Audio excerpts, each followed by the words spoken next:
If you're seeing wind farms being turned down and gas being turned up, I think there is a natural instinct to say, well, hold on, what's actually happening here? That's costing us £1.4 billion a year.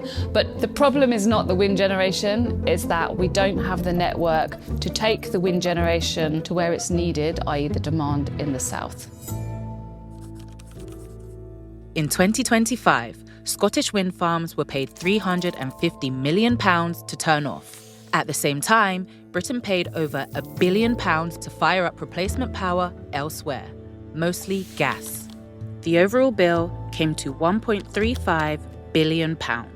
This bill is passed on to consumers. The reality is that maybe those wind turbines are doing exactly what they're supposed to be doing, which is being turned down because there's too much wind generation on the system. So, how did we get here? Let's start with the generation. Scotland is one of the windiest places in Europe. Almost 15 gigawatts of wind capacity has been built there. That's roughly half of Britain's entire wind fleet. Wind farms in Scotland generate electricity, which is transported south to areas of high demand. Cities like London, Birmingham, and Manchester, through transmission lines. The transmission lines connecting Scotland to the rest of Great Britain can carry around 7 gigawatts at any time. On a windy day, Scottish wind farms can produce 10. 3 gigawatts of clean electricity with nowhere to go. The grid experiences something called a constraint. A constraint is when you're trying to flow more power through a transmission line than it can actually carry. So if you ran too much power for too long, you would break that transmission line. Now, in order to manage these constraints, the electricity generators, in this case wind farms in Scotland, need to be curtailed. In other words, turned off. To understand curtailment, we first need to understand transmission boundaries. Invisible lines on the map marking where the wires become a bottleneck. The main one between Scotland and England is called the B6. But the worst constraint right now is further north, inside Scotland itself. So we see the most amount of constraints in Scotland, and particularly in North Scotland. So the boundary called the B4, which is in the north of Scotland, has got a load of onshore wind sitting behind it and some offshore wind connecting in. And that is where we see the most constraints happening on the system. When more wind tries to flow through those boundaries than the wires can carry, someone has to intervene. One organisation solves these constraints in real time. The National Energy System Operator, NESO, is responsible for keeping the lights on across Great Britain, every second of every day. When a constraint hits, the system operator in the control room will see that we have too much generation in one place. And so if that's in, say, Scotland, let's say we've got 3 gigawatts generating, but we've only got capacity to get 2 gigawatts down to below the constraint, then they'll need to turn down those generators in Scotland by 1 gigawatt, and they'll need to find 1 gigawatt of replacement power from below that constraint. So the wind farm gets an alert. Turn it down. Now there's a gap to fill. Historically, most of that replacement generation has been provided by gas plants, which are flexible and can run for as long as a constraint lasts, often 8 to 12 hours, and sometimes even days. What is now competing with gas is batteries. You can use them to offset some of that power that has been turned down, but they have a limited duration. So you might get 2 hours worth of power from a battery, whereas a gas plant can go on for a lot longer. What batteries can do that gas cannot is help on both sides of the constraint, storing surplus power behind it and discharging in front of it to replace what was lost. Historically, gas has dominated. Batteries are cheaper, but their shorter duration and limitations in how NESO dispatches them means they aren't used to their full capability. When we get those constraints, it's easy to think that someone's doing something wrong. So the wind farm shouldn't be being turned down, or the gas shouldn't be being turned up. And the reality is that each of those elements is doing the thing that they're being instructed to by the system operator. When we get really high constraint costs coming through, it's more of a system design issue, or it's things like a lack of transmission capacity. Every time wind is curtailed, there's a 2-part bill. Part 1. The wind farm is compensated for the power it didn't get to sell. This is not a bonus, it's compensation. Most modern wind farms operate under an agreement called a contract for difference, which guarantees them a fixed price for every unit of energy that they generate.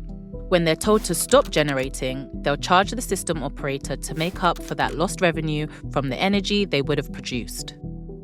When those assets are then turned down, they get compensated back up to that level because the curtailment that's happening is something that is deemed to be outside of their control. That's the smaller part of the bill.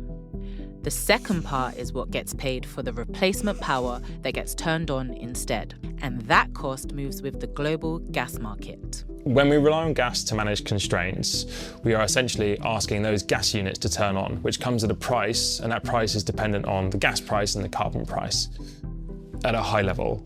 Now, those gas prices can be very volatile. And so if we have things like a war in the Middle East, that will bring up gas prices globally. That will mean that our balancing costs will be higher. The cost of managing these constraints has ballooned. This represents a huge risk to us getting to net zero. The public perception of renewables is going to be that they're really expensive, because that's all that people are seeing is turning down wind is costing us a fortune.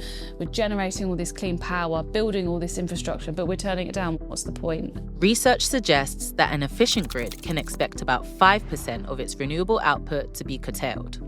So the problem now is significant. We are turning down 30 to 40% of the wind that is produced in Scotland. We are currently facing significant constraints in Scotland that really make the system more inefficient. So how can we reduce wind curtailment and make the grid more efficient?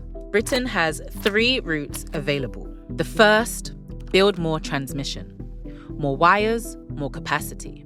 But new lines can take up to 10 years to build. And you have to be strategic. If we fix the B4, which means build more wires in northern Scotland, we'd find, we'd resolve those constraints, amazing, but we would then have more constraints at the next boundary south, which is at the B6. It's a little bit like opening locks in a canal. The water flows into the next section, but then it gets stopped by the next lock. So we would actually need to build more wires in the south of Scotland as well.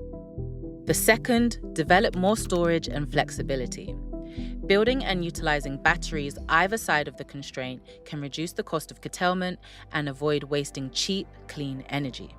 Batteries charge during periods of surplus wind and discharge when the grid needs power. Placed on both sides of a constraint, they can manage the flow across the boundary, reducing curtailment without the need to build major transmission infrastructure. Long-duration storage and demand flexibility can provide this as well. The third, reform or redesign the market. Right now, generators across Great Britain respond to a single national price signal, one that doesn't reflect where power is actually needed or where there's too much.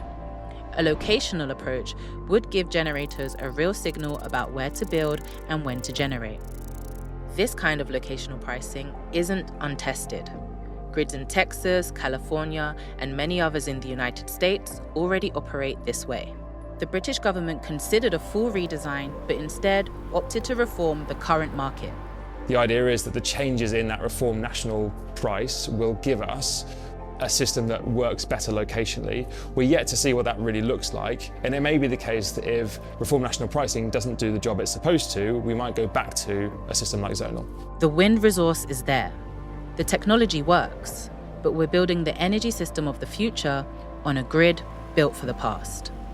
Scotland's wind isn't the problem, it's the answer. Britain just hasn't built the infrastructure to take advantage of it yet.